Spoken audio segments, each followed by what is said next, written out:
I'm with John Baker in a new role, I think, as far as John Baker is concerned, as if he hasn't got enough roles already. In September, there's a conference taking place in Jersey with international implications. What's it all about, John? Well, it's the International Environmental Crimes Conference, and it will be the third year that this has been produced. This year it's at the Pomme d'Or, and it starts on the September the 16th and is over 2 days, 16th and the 17th of September. And as the name implies, it's talking about environmental crimes. And apart from some international presenters, we've actually got some local interest. So myself, with my involvement with my own charity, which is Earth Project Jersey, I'll be presenting, talking about agrochemicals and the harm and the damage they do to the environment. And as far as the public's concerned, we've got the excellent example of that, which is the heavy nitrates that have been applied over the years to the fields, which has resulted in the sea lettuce blooms that the government still haven't taken a grip of. I often compare this situation to somebody coming home and discovering the bath is overflowing, and instead of turning off the taps, they just go for the mop. And that's what Kevin Lewis and his team and previous Eddie Noel, etc., keep doing. All they do is send some bulldozers down and a few lorries, and they mop up the mess instead of tackling the problem, which is, of course, that we're using too many chemicals on the land. The fact that this is environmental crimes. Yes. Do you think that in itself, the fact there could be a criminal activity going on somewhere? Well, if you are passing on the cost of your production to the public by damaging the environment, then that's a crime in my book. So if you think to big industry and the fact that we've seen situations where chemical plants are just tipping their rubbish into the nearest river through a some sort of stream, etc., and they pollute the rivers, kill the fish. That's extrapolating your business costs and dumping them into the environment. And that's exactly what's happening in Jersey. Anyway, that's going to be part of my presentation. My colleagues from SOS Jersey will be presenting a couple of other items, and that's mostly to do with pollution of the shoreline and the sea. And that's happened over the years. We saw the pollution at the Horizon development that was allowed to happen, that polluted the marina. Now that has a terrific impact on the environment because it has this knock-on effect. The whole of that area down to the southwest there, or the southeast I should say, is the Ramsar site that is supposed to be protected. And if you think, I'm talking back to the sea lettuce, the profusion of sea lettuce actually isn't just a pain for the people that want to use the beach. It smothers the sea life. So it kills off the seagrass, it smothers the life that's in the sand there. Even the little worms that are the sandworms, sea slugs and things that are in the ocean bed there get damaged. That's one of the unfortunate aspects about the ocean, isn't it? You pollute this bit and that bit of. Well, it's a knock-on effect. It goes everywhere. SOS Jersey will probably mention their 10-year shellfish report. They've been monitoring shellfish in the ocean around in the seas around Jersey for the last 10 years, and they've proved that there's a lot of heavy pollution, heavy metal and other pollution. But not to steal Dave's thunder, he'll be doing that at the report. And then Michael Dupre, who's chairman of SOS Jersey, will be doing a presentation about PFAS. Now that's to do with the pollution from the foam at the airport, which again was something that was really not handled very well by the government. They basically sold out because they had a private agreement with the manufacturer, who I'm not allowed to mention, by the way, 3M. But they had a deal where they settled for basically, it cost them about 3 or 4 million to protect the citizens at the time and to give them fresh water and mitigate all these different factors and set up a new facility for the firemen to do their practicing. And that's the amount that they settled for. And when you think now the damage it's done to people's health and the potential claims, the government signed all those rights away so that now, because of this agreement, Jersey's not able to take that company to court and say, well, look, there's all this damage, these people have been harmed, and, we need to make a claim. Back in America, there have been claims in the hundreds of millions of dollars against them, against this company, that have been won. because of the damage that PFAS does. It's called a forever chemical. It's a chemical that once it enters your body, stays there. It doesn't like disappear out your body over the course of time. It builds up and it does some damage. So that... Other local speakers, have you got any other? Yeah, well, there's Dave Cabeldew, there's Michael Dupre, there's myself. Chairman of EPJ, Andrew LeCain, will also be coming along. He won't be doing a presentation, but we're going to be doing our 3 presentations, and then we're going to be doing a Q&A. And the lawyer, what's her name? Regina Pulrose is actually the lady that is creating this conference. I've been working with Regina to help put it together, because obviously Regina's in America. She's coming over the week before. Indeed. I don't know how she manages it, but she does. She's a very conscientious person. She's very interested in this topic and also in human rights as well. So she's a busy girl. We've also got some other people, local people. Dr. Amy Louise Hall is talking about the bat population in the UK and Jersey. Claire Dutan. Yes. And Dr. Jessie Elvin. I don't know quite what Dr. Elvin's about, but whether she's... It's up on Eventbrite. If you search for Eventbrite Jersey Environmental Crimes Conference, the wonders of Google will no doubt find you the page, and you can sign up on Eventbrite.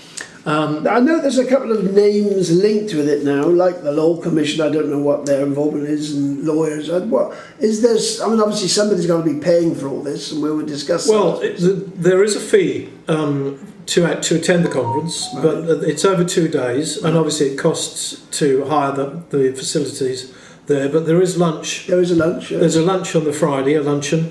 And obviously that will give everybody an opportunity to chat and network, so that will be very useful. I'm really looking forward to it. It's something that Jersey should be proud to present. International Finance Centre, we have to have an international view of things, don't we? Absolutely. You can't just say, well, we're only international for finance. Finance has implications. Everything that we do, every industry, whether it's an industry that creates things, makes cars or whatever, or an industry that finances things. I mean, if you actually, you analyse the fact that a lot of the finance institutions, and I'm not talking necessarily about the finance centre people, but the big banks, etc., investment in fossil fuels, for instance, that are damaging the planet. That's something that people are really against. If you're talking about criminal, I mean, that word, that must be worrying lots of big businesses, mustn't it? Well, it's certainly criminal to take actions against, for instance, indigenous people in places like South America, where they go in and they clear a load of land illegally, logging, that sort of thing. I mean, that happens all over the place, and it's not just South America, it's down in Burma, etc. I've been I attended last year, and I'm very interested in what's going on, but I'm not involved in organising. It's all a bit beyond me. But it would be, for me, I say, what a shame farmers as a body aren't represented, participating. Why isn't Jersey Finance representing themselves, coming along and speaking? Is that possible? Could they? Well, I'm sure they could come along and attend, but I doubt if either the farmers or the finance company are going to do a presentation about environmental crimes if they're involved themselves. Well, it keeps being threatening for the farmers. I mean, they would see themselves as long-suffering because they've got to try and grow these ridiculous products. As I have, and I will explain, and there's a very good expression for this, fertiliser, good for the father, bad for the son.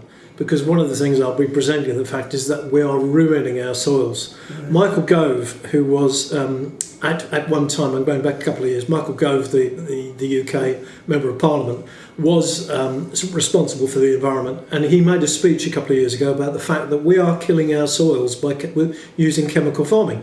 And he predicted that in 30 years' time, our soils will be incapable of producing crops because they won't be soil, they'll be just dirt, they'll be like dust. Which has happened in different places around the world. It has, unfortunately. And people are turning to what is called regenerative chemical-free farming. And it's it's going back in time to when we didn't use chemicals. Like, all chemicals do is they give you a short-term gain for a long-term pain. A quick fix. And Absolutely. I mean, it was all to do with the production of food during and after the war that they started to use a lot of these chemicals, the nitrates, etc. And then they obviously discovered after the war they had all these chemical factories for making bombs, etc. And so what are we going to do? Oh, we can also make all these chemicals. And so they started to, go out and sell the idea. Unfortunately, at the time, young farmers were taken to the idea, and I think they were taught in their technology classes that chemical farming was the way to move forward. But I think at the time they didn't understand that they were bypassing nature, and by killing off the insects, the animals that live in the soil, the microbes and the fungi that make the system Well, work. the evidence around the world, and we all know about we hear the word climate change, Oh, but yeah. if this isn't interlinked with climate change and all the other stuff, pollution, Well, of course it is. I mean, it's all part of the same problem, isn't It's it? all. I mean, the world is one big system. Nature is one big system, and if you prod one part, you're going to affect another part. So if you set fire to the forests, in the Amazon to clear the land there, you're going to upset the balance.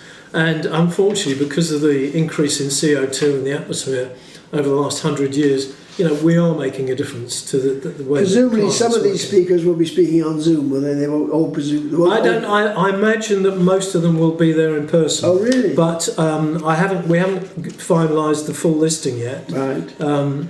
But There's some certainly, very intellectual sounding talks which I should be grappling to understand, but makes me all the more want to try and understand absolutely, them, because absolutely. there are people thinking on this level. It's rather like the lady, the famous film, The Pollution in America, and the woman who became an advocate. Oh yes, the water pollution. The classic. That was a famous movie. Yeah. Absolutely classic scenario, isn't it? An ordinary person, pretty much working for a lawyer, Yes. against all the odds to make class action for the pollution that was around affecting them. People were dying, and Absolutely. yes, and there was back in those days. Of course, it goes back to the fact that the big companies did pollute, and they didn't care. And then, of course, they tried the cover up. I mean, we've got the situation that the tobacco industry for years pretended that smoking didn't cause cancer, and then eventually coughed up, pardon the pun, and the fact that indeed smoking does cause cancer. So there's 2 days of conference for those that want to come along. Yep. The cost is, a standard ticket is about £50, I think. On the Eventbrite, if you sign up early, it's £50 and 18 pence. But for your money, you'll be well entertained, and there's coffee and there's the luncheon on the Friday.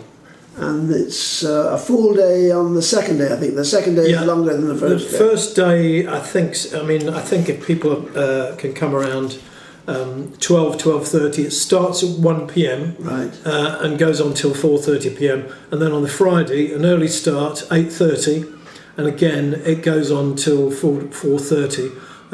Lunch and tea breaks, all provided gratis within the ticket price.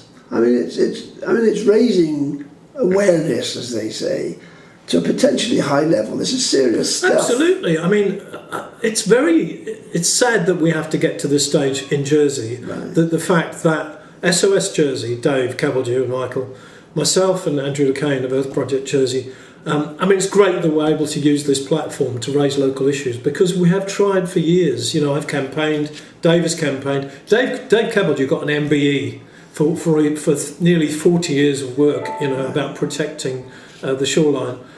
So he has been recognised for that. But the government over the years has waffled and pretended that these things... Well, I was amazed at the conference they had here, which I thought was surprisingly well organised, and one on lettuce, the one on the green lettuce. And I thought to myself, well, things are going to happen now. Well, I would remind you, the government produced what they called the Sea Letters Conference at the Grand. That's right. And quite honestly, although there were some good presenters, the conclusion that the government came to was way, way wrong.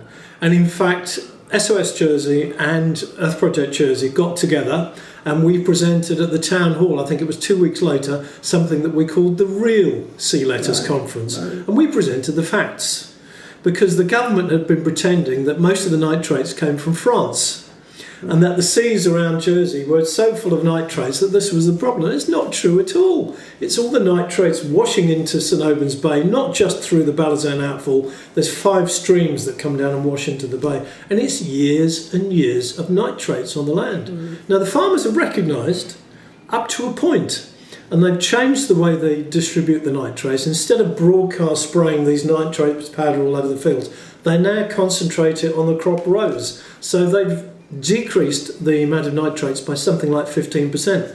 But that's all they've done. In New Zealand, they tackled it head on. And the government got the farmers to, they had the same problem in a particular area. And the government got the farmers to reduce the nitrates by 60%, 60. And it reduced the sea lettuce bloom by 40%, which was sufficient to get the worst of it down. So they still had the sea lettuce, but they didn't have these big blooms of sea lettuce, so you ended up with piles and piles of rotting sea lettuce on the edge of the beach. I mean, you know at times, it's not quite so bad at this east end of the bay, but the west end of St Helens Bay at the moment is pretty awful. I mean, down at the Hole, where there's people trying to run businesses, with cafes there, they're up to their knees in the stuff, and we are just it's getting into August, so and if it's not too hot today, but once that sun comes out, you've got this soup of nutrients that the sea lettuce loves, and it will just go bang, and we'll have a completely green St Helens Bay. And then you go and have a look at the Jersey Tourism website, and it talks about golden sands.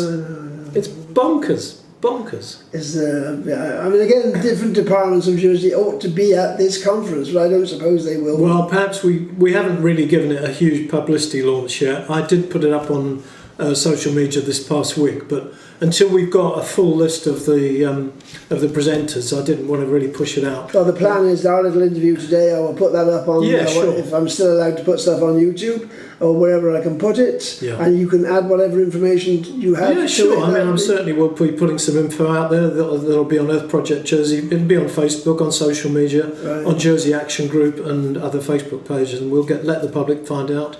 And I'll also will email every single state's member to make them fully aware of what's going on. Okay, I hope we get a few responses. I hope I do. Thanks, Mike. Cheers.